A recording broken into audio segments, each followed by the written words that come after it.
¿Acaso tres partes?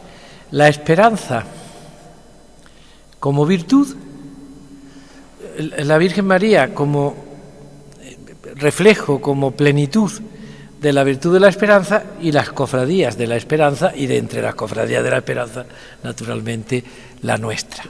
Primero, la esperanza, digamos, como virtud.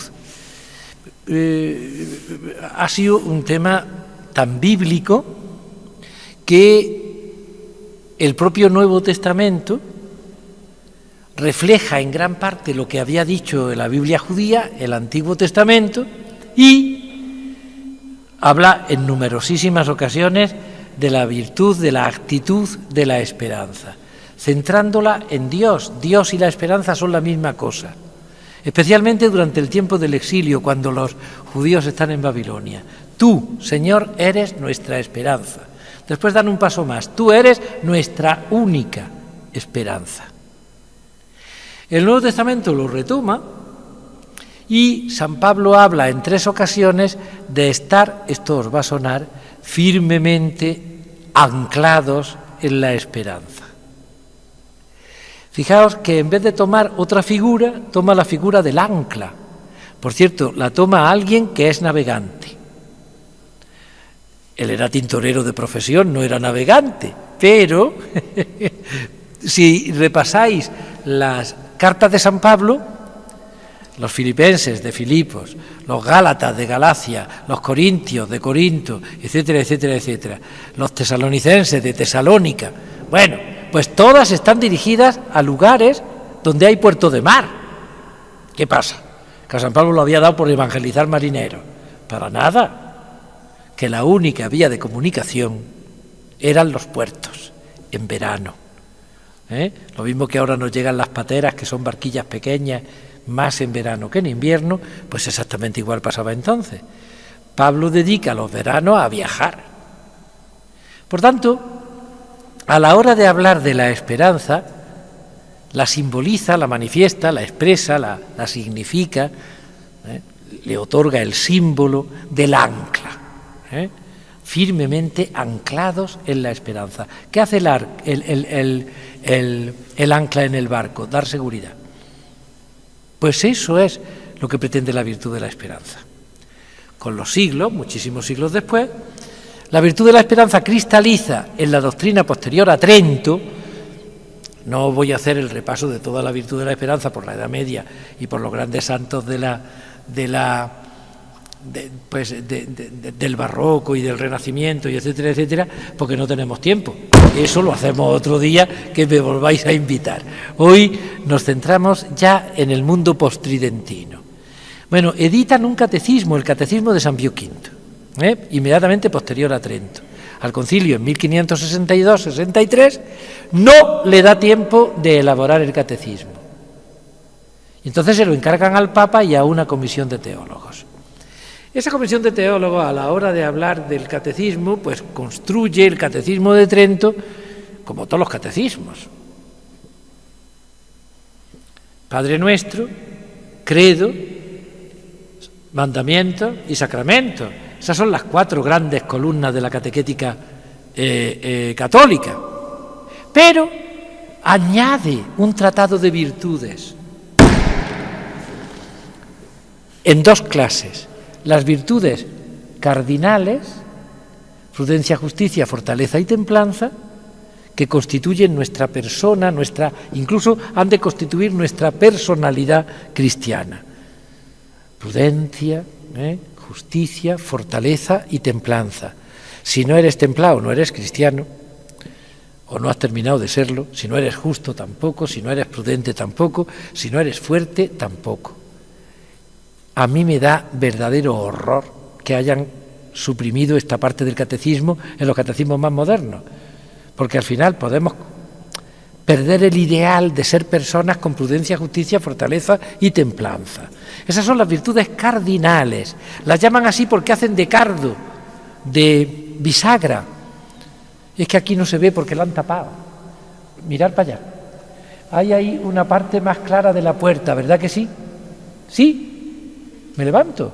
No, cuando vayáis a la catedral lo veis perfectamente. Es un palo, es un árbol, es un cedro con dos narices, porque si no estaría ya polillado o roto, ¿eh? El de la puerta principal es magnífico, ahora lo veréis, después os lo enseño si queréis. Antonio nos enciende las luces otra vez y si no lo miráis en otra ocasión. Eso es el cardo. Y la virtud cardinal es la que te permite girar en la vida con prudencia, justicia, fortaleza y templanza. Esto es muy importante. Pero el Catecismo de San Pío V, el Catecismo de Trento, elabora otras tres virtudes, las principales, las llamadas virtudes teologales, cardinales porque hacen de cardo, porque hacen de eje, ¿sí? Hasta aquí sí, ¿sí? ¿Os estáis enterando?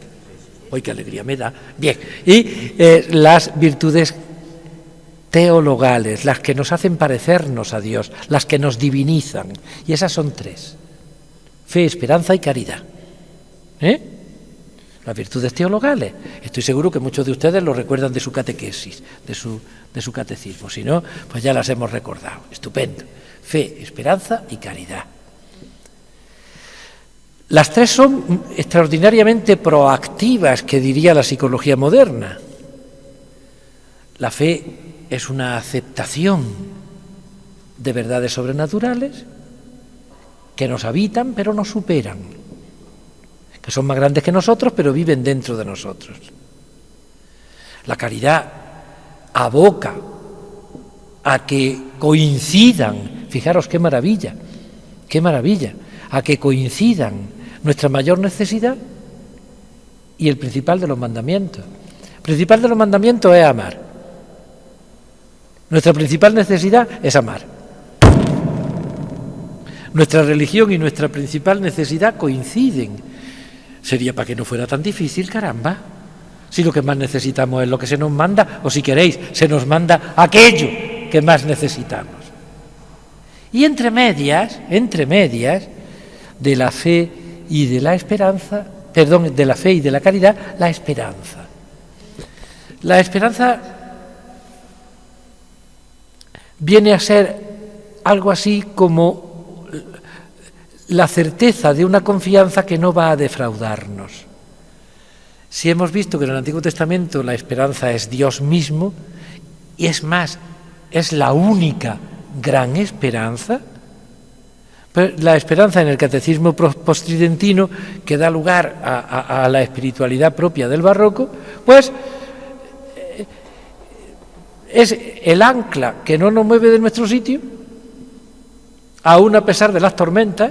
Estoy indicando los ejemplos que pone San Pablo, simbolizando el ancla, la esperanza en un ancla, y es además la actitud, la virtud que se engendra por repetición de actos. Por cierto, eso es muy importante, ¿eh? Las virtudes son hábitos buenos que se engendran por repetición de actos. Si tú confías en el Señor, terminas confiándote en el Señor, incluso cuando las cosas van mal. Si no tienes ese hábito, eso no ocurre. Si no ponemos esperanza en las cosas pequeñas, pues cuando llegan las grandes estamos desentrenados. ¿Por qué? Porque los vicios son hábitos malos que también se engendran por repetición de actos. El ejemplo de, yo qué sé, el vicio de mentir. Como mientas, mientes más, y además cada vez mientes mejor. Si tenemos la virtud de la sinceridad, cada vez somos más sinceros y cada vez nos costaría más trabajo mentir. Los vicios y las virtudes son hábitos que se engendran por repetición de actos. La esperanza también, la esperanza también, la certeza de asumir que podemos fiarnos de un Dios que no puede engañarse ni engañarnos, porque si pudiera engañarse o engañarnos, no sería Dios, sería otra cosa, pero no sería Dios. En este sentido, la espiritualidad católica va a contemplar a María, y entramos ya en la segunda parte, como el centro, el eje de nuestra capacidad de vivir la virtud de la esperanza. María es el modelo de todas las virtudes, En la letanía aparece como la Virgen prudentísima, prudencia, como el espejo de justicia, justicia, como la torre de David, fortaleza, ¿veis? Es el espejo de las virtudes. También de las virtudes teologales, el ejemplo perfecto de la fe, el ejemplo perfecto de la caridad, el ejemplo perfecto de la esperanza. Notad, sin embargo, que la espiritualidad europea en su conjunto consagra el culto a María como signo de esperanza en Adviento, y de suyo la Iglesia Universal celebra la esperanza de María referida a la Navidad, referida a el momento de la espera del Mesías. El Adviento tiene 3 grandes figuras, Isaías, a causa de la predicación de la esperanza, Juan el Bautista, pues en la inmediatez ya de la llegada del Señor, la preparación en la espera del Mesías, y María como mujer de esperanza. Incluso en las advocaciones populares, Santa María de la de la admiración, o Santa María de la Esperanza, aparece embarazada. Tal es el caso, por ejemplo, paradigmático en España, de Tortosa. Cuando vayamos a Tortosa, va a haber que hacer excursiones marianas por ahí para enterarnos de cosas de la Virgen en España. Bueno, pues cuando vayamos a Tortosa veréis que la Virgen de la Cinta está encinta, y además está encinta pero con un vientre abultadísimo. Por cierto, en la Fundación Visconti tenemos los que somos patronos de la Fundación Visconti, a nuestro cargo las antigüedades y las obras de arte de la Fundación. Y él compró en Tortosa una bellísima y espléndida copia del siglo XVII de la Virgen de la Cinta, que aparece, pues eso, lo pone abajo, Nuestra Señora de la Esperanza de la Cinta, con una... pues ya con un vientre abultadísimo, como corresponde a una inmediata ya parturienta. Su fiesta la celebramos con toda la Iglesia Universal el día 18 de diciembre, por tanto ya es uno de los grandes días de las antífonas mayores. Las antífonas, es que tengo muchas cosas que explicaros, como estáis atentos me aprovecho. Las antífonas mayores empiezan siempre con O, y son desde el día 17 hasta el día 24 de diciembre. Las antífonas del breviario son bellísimas, la culminación del Adviento, y todas empiezan con admiración, de ahí la advocación de María como Virgen de la O, ¿vale? Que es la misma advocación de la Virgen de la Esperanza, con una enorme diferencia española-americana, pero por influjo español, y todavía más una enorme diferencia en el sur de España.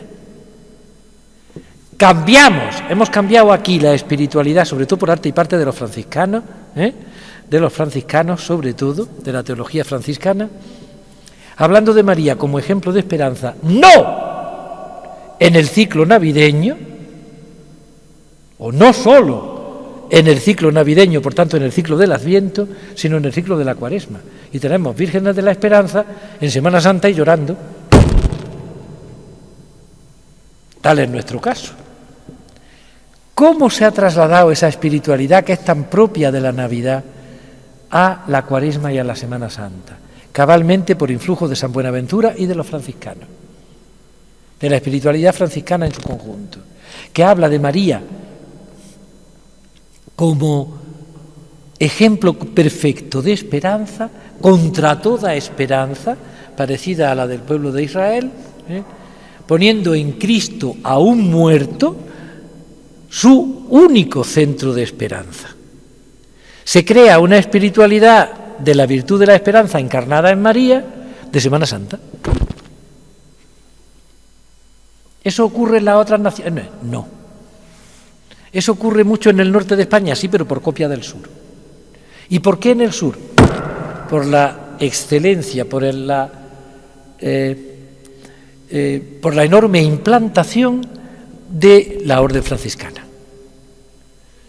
Serán ellos, principalmente sus grandes doctores, sobre todo San Buenaventura, quien hable de la Virgen como mujer esperanzada contra toda esperanza, aún en los momentos del Calvario, de la pasión de Cristo, yo qué sé, de la cruz a cuestas, de la muerte del Señor, etcétera, etcétera. Es verdad que todo eso llega a cuajar ya en el siglo XVII y en el paso al siglo XVIII. Antes no. Estoy diciendo y mantengo que hasta el siglo XVI se crea la espiritualidad mariana en torno a la pasión de Cristo, fijándonos en lo que son la Virgen de la Soledad, por influjo de la reina Isabel de Valois, que trae la primera soledad vestida desde París, desde Francia, y en la Virgen de los Dolores, que aparece como espiritualidad por arte y parte de la Orden de los Servitas de la Virgen de los Dolores, que son 7 laicos, 7 seglares, ninguno de ellos era sacerdote, ni religioso, ni fraile, ni nada, todos hombres, de los 7 fundadores de la Orden de los Servitas, que en la Florencia del siglo XV, por tanto estamos muy al principio, se dedican a recoger a los apestados en la gran epidemia de peste y a cargarlos sobre carros y a llevárselos y a cuidar de los que se están muriendo. Los siete mueren dando su vida por los apestados de Florencia. Se crea un símbolo que también os suena, un corazón lleno de 7 espadas, y los 7 santos servitas, fundadores de la Orden de la Virgen de los Dolores, pues constituyen la única cofradía del mundo que está fundada por 7 santos a la vez. Y comienza el culto a la Virgen de los Dolores. El culto a la Virgen de la Esperanza, en cuanto a esperanza doliente, en cuanto a esperanza de Cuaresma, en cuanto a las esperanzas de Semana Santa, comienza a partir de finales del XVII y principios del XVIII. Aquí a Guadix, y ya inauguramos la tercera parte, llega, como bien sabéis, yo creo que lo conocéis en gran parte, y si no, pues ahora os lo anuncio, hacia 1809, en el convento de San Francisco. Y lo que llega es la fundación de una cofradía de la Esperanza, a la que no podéis confundir con una cofradía de Semana Santa ni con una cofradía de Gloria. Es una cofradía gremial para asegurar un entierro digno. Eso es. Ni más ni menos. En Guadix existían pues cofradías de toda índole. Las cofradías penitenciales, parecidas, aunque muy distintas a las que tenemos hoy, las cofradías de Gloria, las cofradías del Santísimo Sacramento, que por cierto las había en todas las parroquias, o las cofradías que intentaban asegurar o una muerte digna o un entierro digno. Por ejemplo, la cofradía de San Lázaro, en la ermita de San Lázaro, rodeada de una serie de cabañas de madera. Estaba la ermita y varias cabañas. ¿Para qué servía? Para sacar, por mandato de los canónigos, del Hospital Real de Caridad, sitio donde está ahora el INEM, la sinagoga. Había sido la sinagoga que la reina Isabel la Católica le había regalado al Cabildo para que hicieran el primer Hospital Real de Caridad, y muy posteriormente, como allá allí no se cabía, pues los canónigos compran el antiguo colegio de los jesuitas, lo que toda la vida hemos llamado el hospital, ¿vale? En la iglesia de San Torcuato, el colegio Anejo, etcétera, etcétera, que ahora está siendo residencia y museo. ¿Sí? Vale, pues ¿para qué servía la cofradía de San Lázaro? Para que los incurables del hospital no contagiaran y pudieran morirse allí. De tal manera que aquello era pues un sitio realmente triste, en el sentido de que al hospital no iban nada más que los pobres, porque los ricos se morían en su casa, tuvieran lo que tuvieran. Eso de ir al hospital era cosa de los que no tenían donde caerse muertos, nunca mejor dicho. Pero ya si te la daban a San Lázaro, ya aquello era la puntilla, porque allí iban solo los infecciosos, ¿vale? Estaba fuera de la ciudad. Cuando veáis en alguna ciudad un barrio de San Lázaro, un barrio del Cristo de la Salud o de la Virgen de la Salud, o un barrio de San Roque en torno a una antigua ermita después constituida en parroquia o como sea, de San Lázaro, de San Roque o del Cristo o de la Virgen de la Salud, ahí estaba el lazareto, ahí estaban los incurables, ahí estaban los que tenían que ser sacados de los hospitales para que no todo el mundo tuviera el contagio de cualquiera de las epidemias, que en Guadix además han sido abundantísimas. De esta me río yo, en comparación con lo que nos ha pasado en otras ocasiones, ¿eh? En comparación con lo que nos ha pasado en otras ocasiones. ¿Qué hacen los frailes de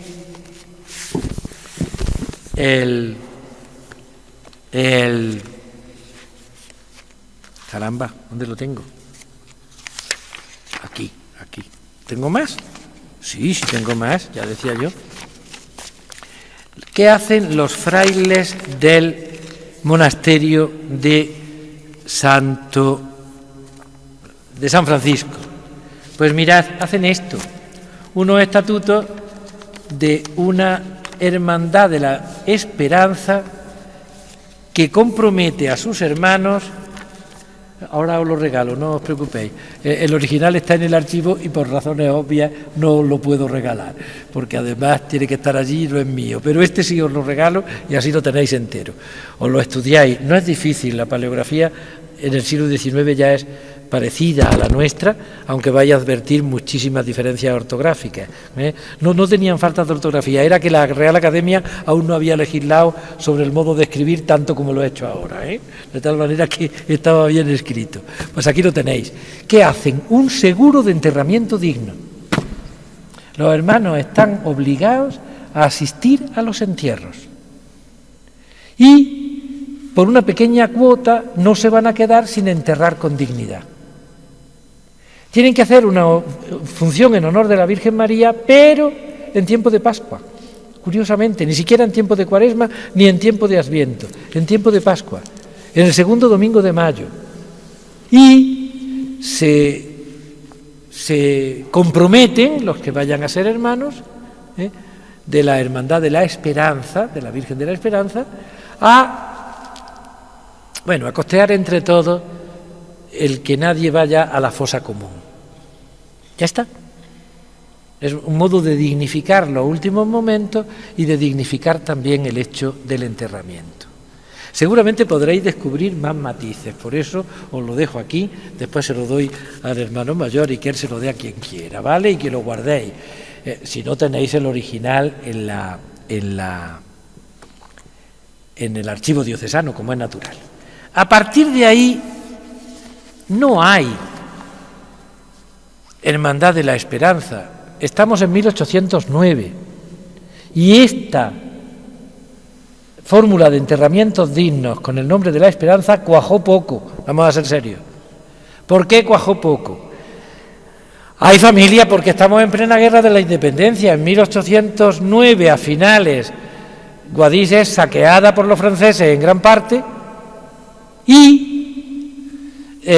hasta 1812-14 no se van, no los echan, no los echamos, los echamos los propios de Guadix y, curiosamente, eso hay que agradecerlo, la historia no tiene fundamento si no se dicen las verdades, gracias al Regimiento de Cazadores de Cataluña número 1, tengo todo el tomo en el archivo también, fueron un regimiento catalán el que nos ayudó a expulsar a los franceses, Fueron años muy confusos y muy convulsos. Guadix queda extraordinariamente empobrecido y la llamada Hermandad de la Esperanza, cita en el convento de San Francisco, tuvo poco desarrollo. Hubo quien pagó, porque tenemos algunas cuentas, ¿no? Pero lo que pagaban era su enterramiento, ¿me explico?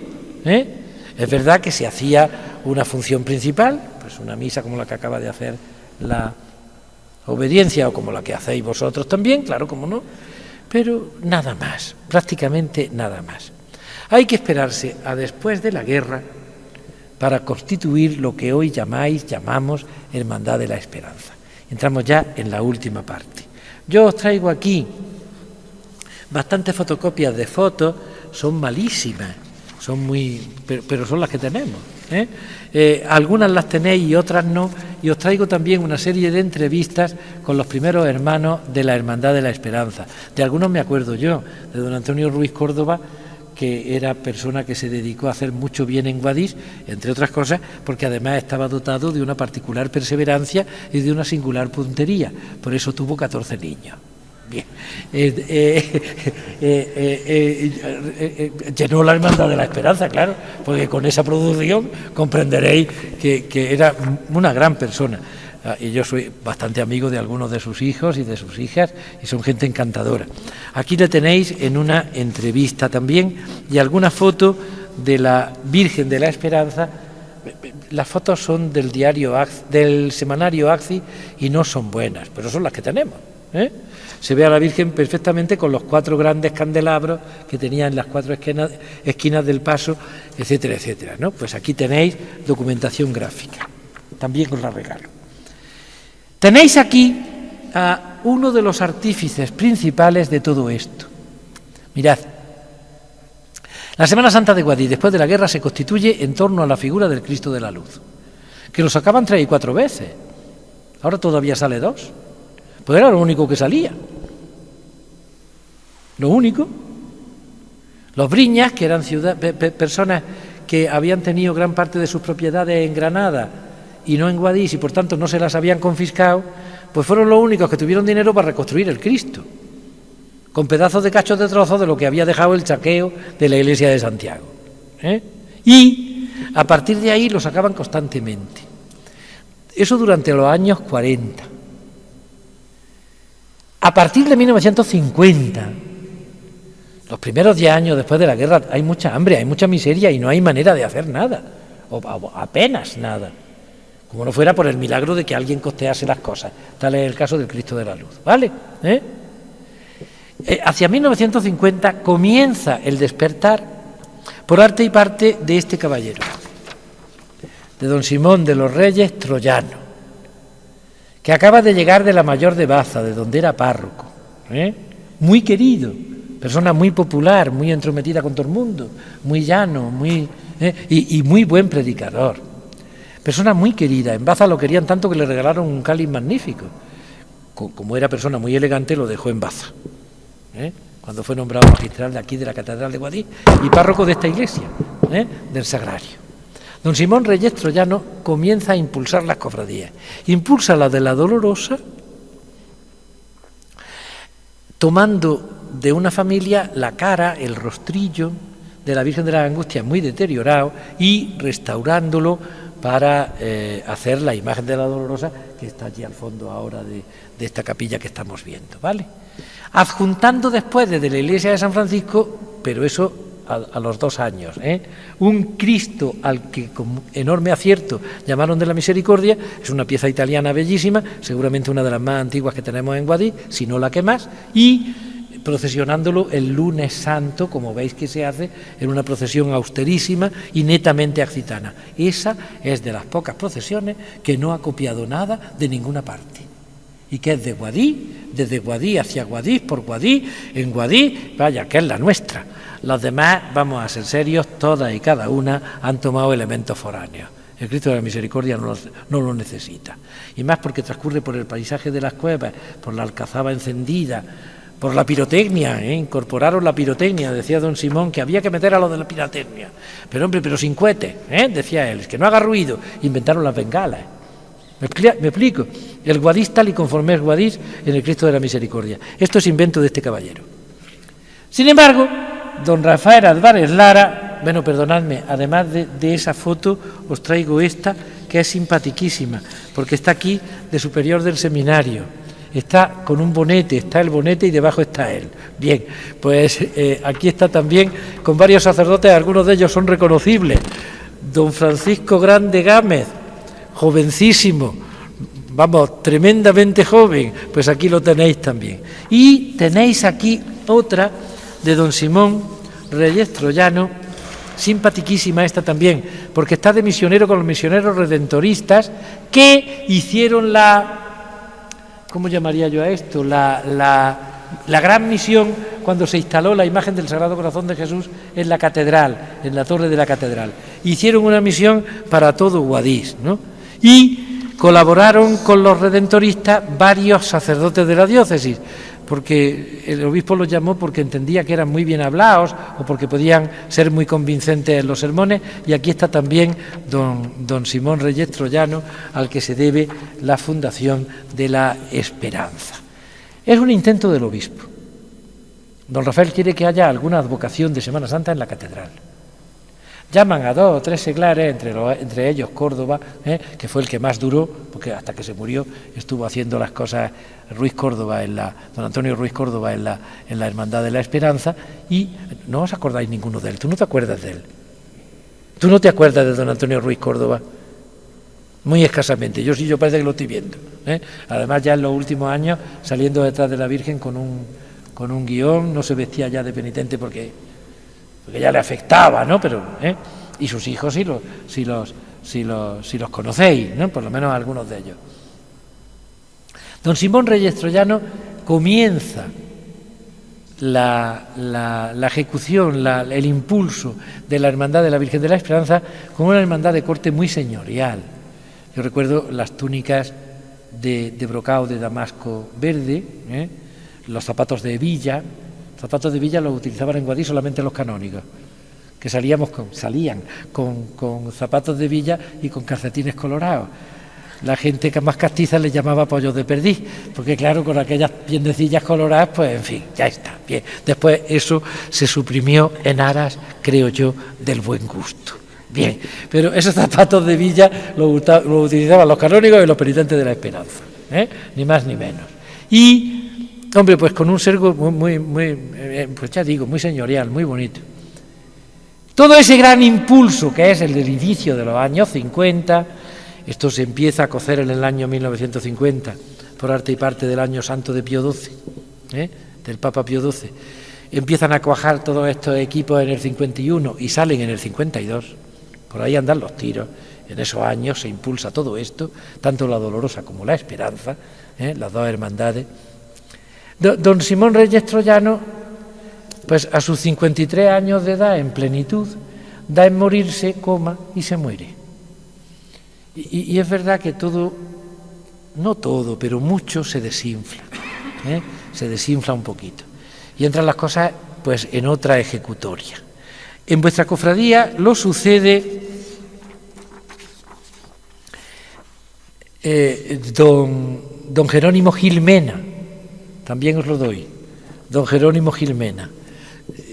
Este alcanzó a ser profesor mío, o sea que ya estoy hablando de lo que conozco directamente. Don Jerónimo Gil Mena intenta y no consigue vincular la Hermandad de la Esperanza a la Escolanía y la Escolanía a la Hermandad de la Esperanza, en orden a que los que se van haciendo mayores en la Escolanía ingresen automáticamente en la Hermandad de la Esperanza. Eso no salió. No salió. La Hermandad de la Esperanza, don Simón la confía y don Jerónimo la sostiene como una cierta hermandad gremial. Había salido bien el intento que va a florecer durante bastantes años de Hermandad de los Carpinteros en Santana, la flagelación, y aquí pues un gremio, hombre, que podía parecer pues más proclive a dotar de medios porque no había ni una peseta. Y fueron los bancos, las entidades bancarias que entonces sí tenían muchísimo personal, y el registro de la propiedad, que tenía también pues muchísimo personal entonces. Ahí nace ese impulso. El impulso de la Escolanía que intentó don Jerónimo Gil Mena no terminó de cuajar. Entre otras cosas porque ya había escolanos de otras muchas cofradías y porque don Carlos decía que por qué. Que muy bien, que ellos cantaban en las cosas de la catedral, cantaban en las cosas de la Esperanza y que todas estas cosas, pero que los niños o los jóvenes tuvieran que ser obligatoriamente de una hermandad cuando ya eran de varias. No terminó de verse y eso no salió. No es extraño, porque en otros sitios sí ha salido. Por ejemplo, los alumnos del Colegio de los Jesuitas de Sevilla constituyen en esos años la Hermandad de los Javieres, que ahí está.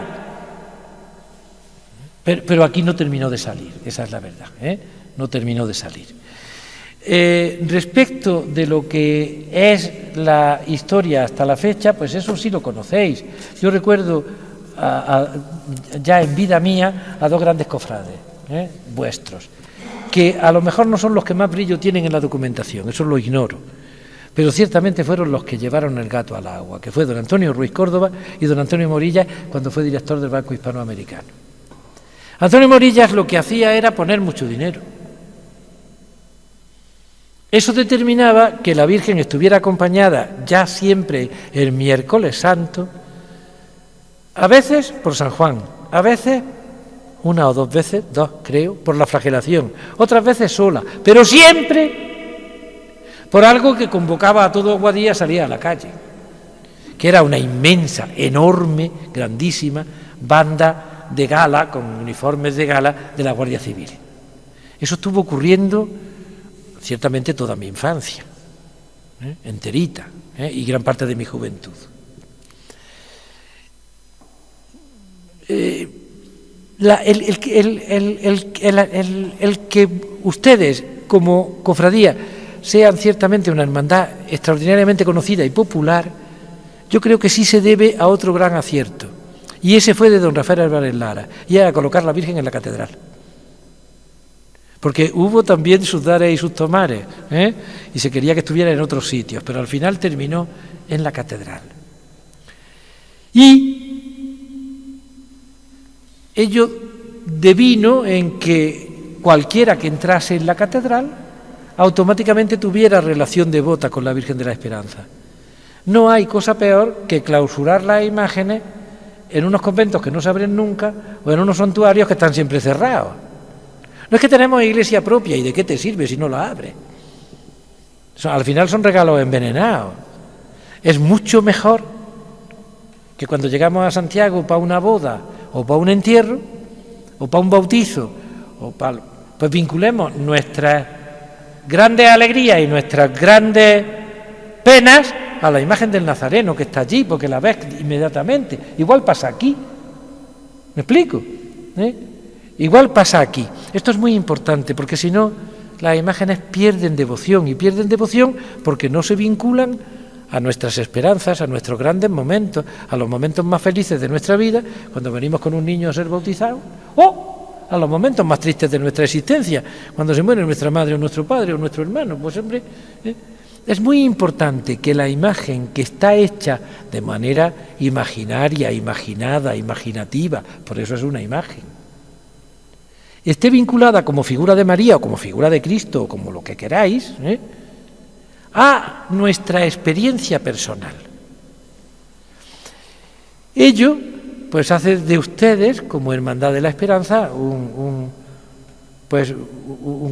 caso verdaderamente singular, porque además el marco en el que habéis salido y entrado, pues ha sido siempre el marco de los marcos. Todas las hermandades han querido tener, hasta hace varios años, pocos, pues lo que ustedes teníais desde siempre, la entrada y la salida de la catedral. La Virgen de la Esperanza constituye así, y ya resumo, nuestra certeza anclada de que Dios es de fiar, habiéndose trasladado desde la Navidad, el ciclo navideño y de Adviento, a la Cuaresma y a la Semana Santa, para gloria de Dios y naturalmente de su bendita Madre.